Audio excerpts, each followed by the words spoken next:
Welcome to the Marc Steiner Show here on The Real News. I'm Marc Steiner. It's great to have you with us. Now, today as we record this interview, it's a holiday called Yom HaZikaron, which is celebrated in Israel and by many Jews around the world. It's a holiday that commemorates the fallen, those killed in battle, civilians killed in war, and as some would say, in terrorist attacks in Israel. Now, in Arabic, there's another holiday called, another saying, Yom Adikra, which is Remembrance Day for Palestinians, forcibly removed from their homes, forced to live in refugee camps and Israeli prisons. So it's intertwined, as these two people are and will remain. And after the 1967 war, there was hope and a push for a two-state solution. But now, as our guests have written, this is all but fantasy, because the occupation, the Israeli settlements in the West Bank, the growth of Palestinian populations, created a world where Palestinians and Israeli people are deeply intertwined, even if that relationship is one of the oppressor and the oppressed. So just what would a one-state solution look like? How would that happen? So I was reflecting on this, looking at my study at home. I have a poster I got actually in Cuba in 1968 when I was there, and it shows a map of the Holy Land. It's draped with Palestinian and Israeli flags on either side with the words, one land, two peoples, three faiths. Has its time come? Is it even possible? Well, today we're going to explore some of that. My guests are Dr. Nathan Brown, who is professor of political science and international affairs at George Washington University and a non-resident senior fellow at the Carnegie Endowment for International Peace. And Dr. Shibley Telhami, he was the Anwar Sadat Professor of Peace and Development at the University of Maryland and non-resident senior fellow at the Brookings Institute. And they wrote a really interesting article along with Michael Barnett and Mark Lynch in a recent edition of Foreign Affairs called Israel's One-State Reality. It's time to give up the two-state solution. And they join me now. And gentlemen, welcome. Good to have you both with us. Thank you. Pleasure. So, in the midst of the madness that we're seeing in Israel and Palestine, with the demonstrations taking place, is mostly among Israeli Jews against the administration, with the continued organizing and going on in the West Bank and other places, and with a really kind of right-wing and religiously fundamentalist government in power at Israel. Talk again from your perspectives, and Nathan, I'll start with you, and then Shibley jump right in. Where does the one-state solution, which many people have talked about? Now, let me just take a quick digression. I remember a piece I did the other week, just reflecting on 1948, when Achat Ha'am, who was the founder of the modern Hebrew language, Martin Buber, the great Jewish philosopher, and Albert Einstein all called for a binational state in 1948. So this is not a new thing. But talk a bit about the possibility for its vitality today. Nathan. Well, I think one thing that we're trying to do in the article is maybe postpone a little bit of that discussion. Binational state, a one state, a confederal state, even a two-state option. Those things are ones that have various assets and liabilities. What we're trying to say in the article, though, is we're not there yet, and we're not probably going to get into any of those outcomes anytime soon. Where we are right now is in a one-state reality. There is one state, and that state is called Israel, that controls the entire mandatory territory of Palestine. It includes both parts of what was going to be partitioned back in 1947, 1948. And it is not a solution. It is not what you were referring to, what somebody like Magnus or the poster you saw in Cuba was talking about. It is one of domination and repression, and that's not a solution. So we're not going to get to a solution anytime soon. A one-state solution might be a great one. Speaking for myself, I thought a two-state solution was a fine idea, and I think we'll hear from Shibley, but he probably would agree. What we have to do is to stop using the idea that there is a two-state solution just around the corner. We've got to stop using that idea to obscure the reality of what is right now a deeply entrenched, very unequal, and very repressive situation. Shibley? Yeah, I think I echo what Nathan said. I mean, a lot of people misunderstand. We are, as political scientists, when we started this, and we all four of us come from being supporters of a two-state solution even before it was popular. But what we have noticed is that as people have been using the promise of two states to distract from an awful reality on the ground, in more of a smokescreen to cover up something that has to be dealt with, in fact, the two-state solution have become impossible in any foreseeable future at the very same time that you have had an entrenched one state reality that is unjust and strategically problematic.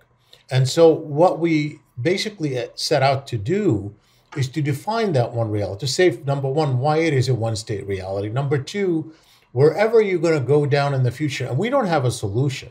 Yeah, I think I can't speak Right. for all four of us, but I would say that all four of us start with the principle that whatever arrangement you have, it should be one of equality, one of equal rights for both. And to our mind, there are only two real possibilities, and somewhere in between, maybe confederation, but it's either two state or one state. None of that is on the horizon. But what we have noticed is at the moment, uh, this has the idea that let's wait for a two state has distracted from what has become a lifetime for most people on the ground, particularly Palestinians, who are on the receiving end of a very unjust reality that we have. Once you call it a one state, and what we're calling on people to do is let's take a look at what now exists. Let's put aside, a lot of people have been looking at it as if you have a pre 67 Israel, which is a flawed democracy with some discrimination against Arabs, but not any worse than many other places. And then you have a temporary occupation that is about to end. And once it ends, we'll all be fine. And of course, that is not what's happened because the occupation has become permanent, entrenched institutionally, legally, and nothing looks like it's on the horizon to change that. And so we're asking people to put on a new pair of glasses, in, to look instead at the entire territory as a single state that controls both pre 1967 Israel and the territories that were occupied in 1967. And once you put on those kind of glasses, then it's impossible to not to reach the conclusion that is something very akin to apartheid. And if that is the reality, then you have to ask the question, where do we start? We have to start with that reality. And then we look at our own government. All four of us are American. And we look at our history and what we're doing now, and what we have been doing for years, for decades, is really enable and entrench this one state reality that is unjust and strategically problematic. And so our point of departure here is to recognize this reality and to say, no, we can't, we don't want to be enablers. Don't do it in our name as Americans, because what you're doing is you're entrenching an apartheid like one state reality and make it impossible to address by throwing this smoke screen about a promise of a two-state solution that has not been around the corner for decades and is not likely to be around the corner for decades. Now, I read your article actually twice because I want to make sure I had it all in my head before we sat down together. And you know, when you write about how the 2000 Camp David Accords failed, and I think the line was where the two-state solution went to die. Um, so and we see where we are at this moment. Where do you think the discussion goes from here? How does it move ahead? I mean, you can't talk about a solution to Israel Palestine without the United States. Clearly, whether people agree or disagree with that politically, it's not the issue. The reality is that it's not going to happen without that. And you see a growing, as I've been covering, a growing population of especially younger Jews who are saying enough. And that's a political influential group that's growing. But where does it go from here? Where do you how did the discussion even begin, both there and here, about an alternative solution, about dealing with the reality on the ground and what that might mean? What do you both think about that? Well, I think at this point, it may make more sense to focus on sort of how things get better and how we set things on the right path rather than the ultimate destination. You mentioned seeing a poster in 1968. Right. I was aware of, I wasn't in Cuba in 1968, but I remember 1968 very clearly. I won't speak for Shibley, but we're of a generation, I think, that lived and understood the conflict a certain way. And when you talk about younger generation, I think that's true on all sides. On Israeli side, on the Palestinian side, and actually Right. American side, American Jewish side, and so on. So I think what we have to do is to realize essentially it is probably up to a future generation to find whatever kind of permanent arrangement it will allow Israelis and Palestinians to live together justly. What we have to do in the short term, as Shibley said, is stop exempting this area from international standards about apartheid, about laws of occupation, about human rights. And that's essentially what we're doing. So if we're going to focus on what the United States should be doing, what the United States should be doing is not trying to sketch out some kind of final solution and then just saying, when the parties are ready, they'll call us. What the United States should be doing is saying the same kinds of standards that we apply throughout the world in all kinds of conflicts to all kinds of populations have to apply here. And when we, for instance, say something like, well, when you talk about international law, that's really irrelevant. The parties really have to deal with each other, and they have to sketch out this two-state solution. What we're really doing is, I typically use the term smokescreen. We're camouflaging what's going on. Mm-hmm. So I think the focus really has to do with how do we make things better now? How do we set things on the right track? How do we enable future generations? And much less, what does a future just solution look like in detail? Because our generation, and now I'm speaking solely for myself, Shibley may hope to live much longer than I do. I don't think I'll be part of the generation that solves this thing. I'm afraid you might be right, Shibley. Yeah, if I may add, just basically to think about sort of what we're recommending here. I mean, there are two layers here. One layer is recognizing the reality as it exists, which makes people pass different moral judgments and different policy judgments. We see, for example, that once you look at it through the prism of one state reality that is unjust, you're looking at it through the prism of a social injustice issue.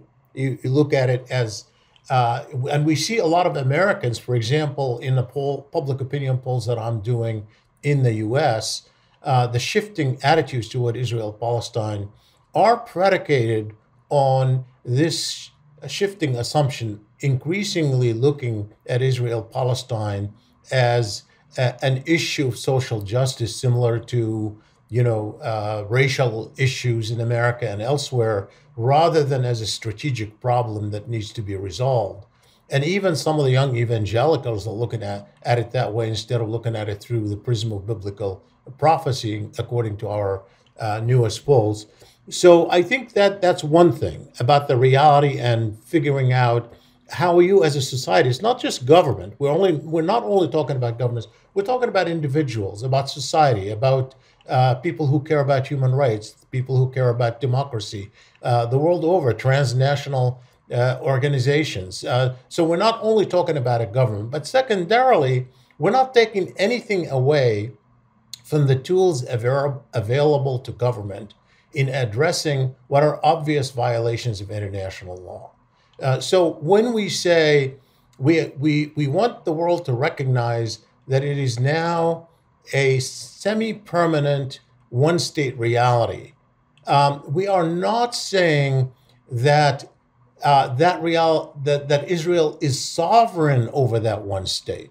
We differentiate in our work between sovereignty and statehood. Statehood is about control. Sovereignty is about the outside world recognizing that control. And even if you accept the state control, that is the Israeli state control over that entire territory, it is still not going to be accepted by the international community by the fact that, for example, the settlements remain a violation of international law. That doesn't change that order. And so therefore you have two tracks here. You have one track in which you need to hold the state responsible for the same rules that apply in international relations, norms and laws. And you have to also have society and government hold the government responsible for what occurs in the territories that it controls as a single state. And so it's not like we're basically, what we're telling our own government is you got to do it on both scores. For example, you can't be against settlements and then you go and shield Israel from the consequences of violating the international law at the UN when in fact it builds these illegal settlements. And you know the thing about it is one of the things that the two-state language did is that it replaced the term international law. So we say, oh, you know, we shouldn't settlements shouldn't be built because they undermine the prospects of two-state solution. Well, guess what? It has nothing to do with a two-state solution. Settlements were wrong even before the two-state solution was on the table. And this is a violation of international law. And we got to go back to basics. And we got to be consistent internationally to be able to, in fact, particularly for the Biden administration, which is trying to make the case internationally over its support for Ukraine, it has to be very consistent. But in this particular case, it's worse than that. It's not just maintaining norms that are typical in international relations, such as the sovereignty norm. But if we're right about the one-state reality being akin to apartheid, you're talking about one of the stronger norms of the 20th century that we need to find a way to uphold. I'm having difficulty formulating this. It's almost as difficult as formulating a solution to this problem. But in the article, I mean, you have this quote in here from Itamar Ben-Gvir, where he declared that Gaza should be ours and the Palestinians can go to Saudi Arabia or other places like Iraq or Iran. So the reality is that you have this extremely right-wing fundamentalist government in charge of Israel at the moment. So let's take it back to the United States for a moment. How does that conversation happen in our country with this government that we have, election coming up, and how you begin to address this, and how what it is that the United States should be doing, if anything, changing its position, changing the way it approaches this entire situation. I mean, that's part of what you're getting to in this piece. I mean, that's a huge piece of this. So where do you think that goes, given all this reality? And how do you think you get there?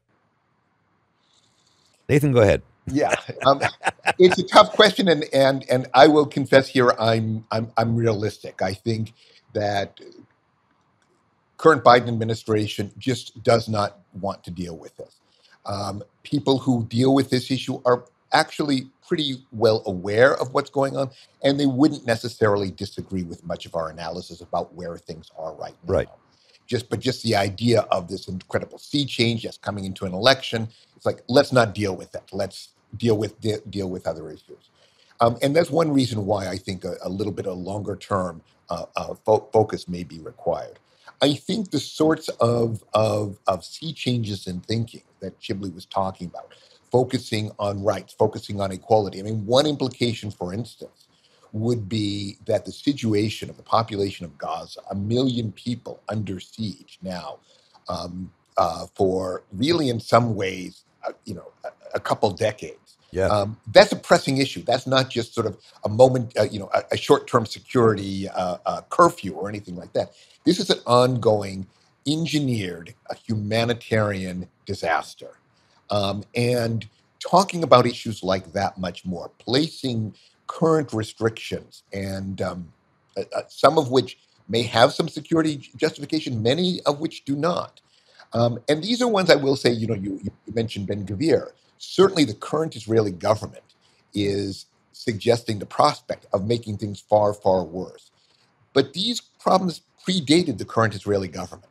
So the kind of sea change that we're talking about in thinking and in prioritizing is one that will, I think, lead to some, sort of pretty painful choices. Again, I don't expect the current Biden administration to do this, but I suspect that with the sorts of changes, the generational changes that are going on, the changes in public opinion, shifts in public opinion that Shibley was talking about, that'll be the way the debate goes. And politicians are probably going to have to get used to it and start having to address the problem in new ways. So, Shibley, I'm curious how you're polling or how you see public opinion in this country shifting and what that says about what Nathan was just saying and what might happen next.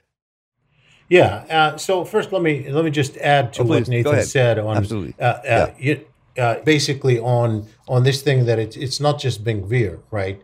I mean, that's awful, and obviously that we see that, and that made it real for a lot of people who've been trying to look the other way or in denial.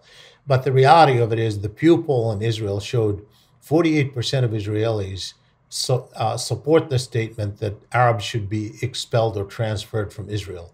That's nearly half. 79% said that Israeli Jews should have privileges over non-Jews in the state of Israel. So this is something that has been happening in society over time. Society have moved to the right, and honestly, had it not been for the 20% Arab citizens who also get to vote and have some share of the seats in the Knesset, it would be overwhelmingly a right-wing government in Israel. There's no question that's where the Jewish population has gone. But going back to where, number one, where public opinion is in the U.S. and also what the Biden administration can do.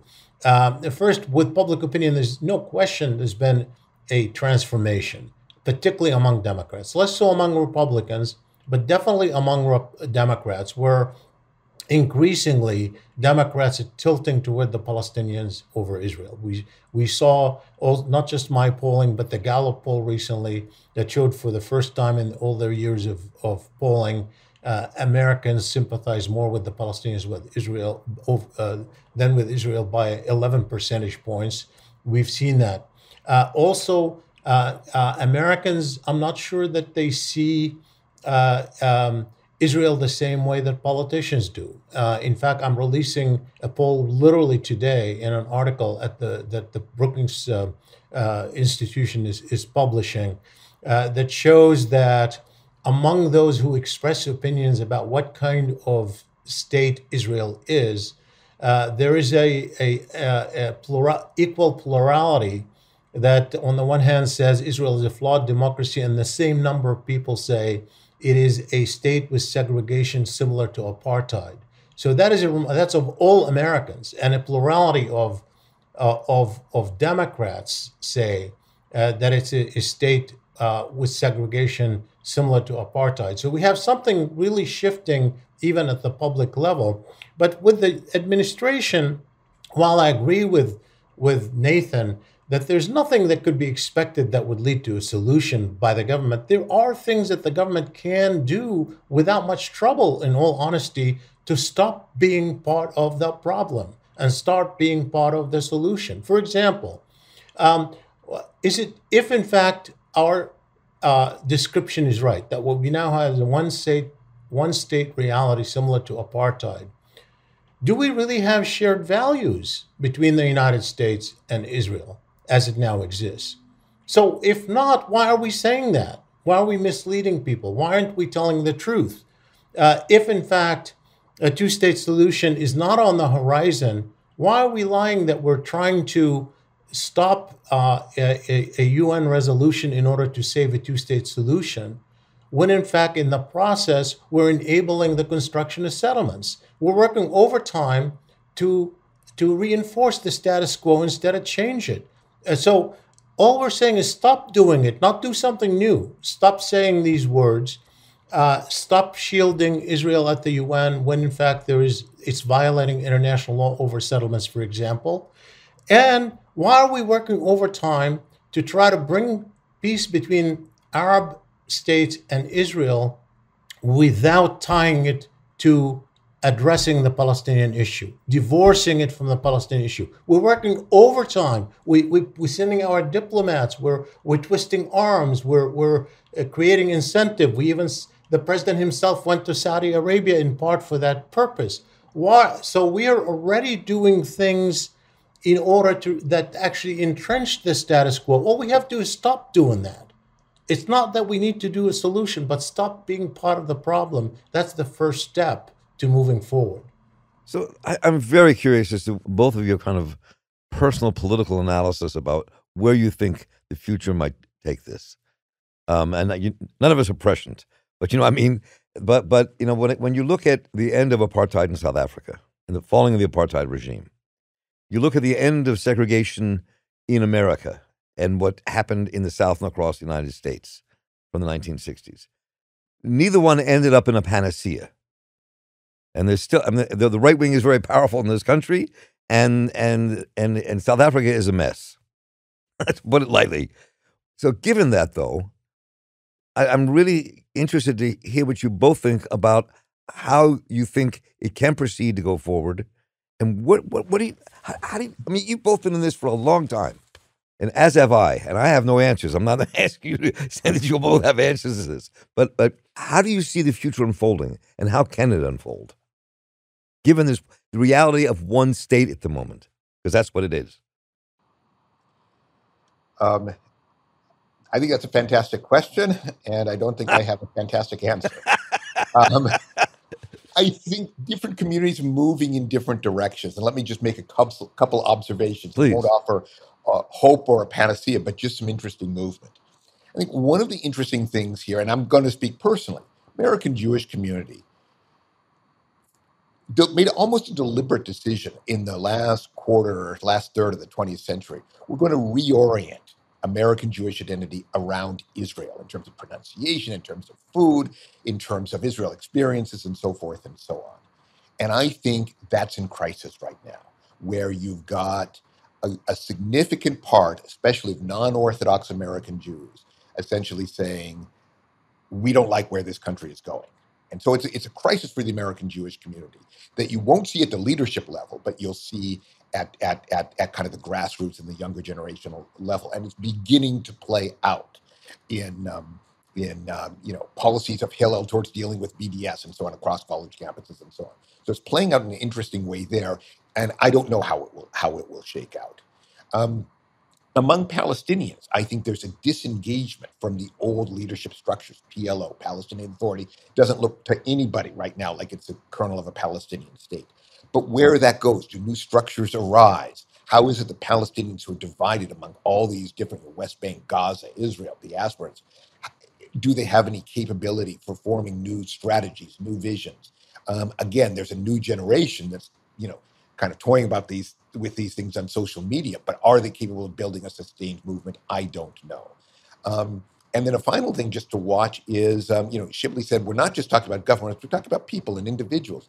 There are social movements, there's transnational activism in a way that didn't exist or was much less vital, I think, in previous generations. So I can see those are interesting trends to watch that will probably shape how the conflict emerges. But where they lead in the long term, I don't know. Shibley, you got your crystal ball in front of you? Well, I mean, it's a process. None of us really know how this is going to end, in all honesty. And we all obviously hope whatever it is, it would be one where you have equality and fairness and human rights respected for both Arabs and Jews. That's what we all want. We don't really, have a particular aim beyond that, and obviously one that would be stable over time. I think the idea here, though, is along the lines that Nathan suggested, that what we're trying to do is shake up the conversation in order for people to make up their minds and create a different momentum that is going to inevitably move this in some direction or another, but hopefully away from the awfulness that now exists. And what shape or form it takes, who are going to be the key players in society and in government who will move it, I don't know. But I do know that we, the United States government, have a critical role to play and have played a critical role. There is no way that the settlement building would have expanded and occupation would have lasted as long as it did without all the things that the U.S. government provided to shield Israel at the UN and international organizations, to provide the cutting edge technology that enables a regional superiority that gave the comfort to do what it does on the West Bank, to seek peace treaties between Israel and the Arab states without advancing the end of occupation in the process. Those things would not have happened without the United States. And the entrenchment of that reality as we speak is happening because these things are still ongoing, and we got to stop that. Well, this is A, this article is a really good article. B, I really enjoyed our conversation and hope this is one of many we can have over the coming months as we see how this unfolds, because I think that we're at a very critical juncture. As you wrote in your article, there are all kinds of factions and divides among Israelis, among Palestinians, and across. I mean, it's so the fact is not the simplistic answer. You can see in the reality of people's ideas and where this is going. So I want to thank you for the work you do in bringing this all to our attention, and I really look forward to seeing what comes next in the work you both are doing. And so I want to thank you both, Nathan Brown and Shibley Telhami, for taking your time today, joining us here on the Marc Steiner Show. It's been a pleasure as always to talk to you. Thanks for having us. Thank you. Appreciate it. And I want to thank you all for joining us today. Please let me know what you thought about what you heard. You can tell me what you'd like us to cover, what you thought about today's conversation. Just write to me at mss@therealnews.com, and I'll write you right back. And while you're there, please go to www.therealnews.com/support. Become a monthly donor. Become part of the future with us. So for David Hebden, Adam Coley, Kelly Rivera, and the crew here at The Real News, I'm Marc Steiner. Stay involved, keep listening, and take care.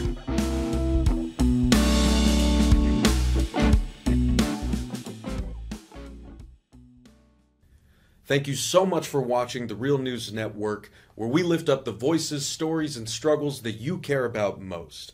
And we need your help to keep doing this work. So please, tap your screen now, subscribe, and donate to The Real News Network. Solidarity forever.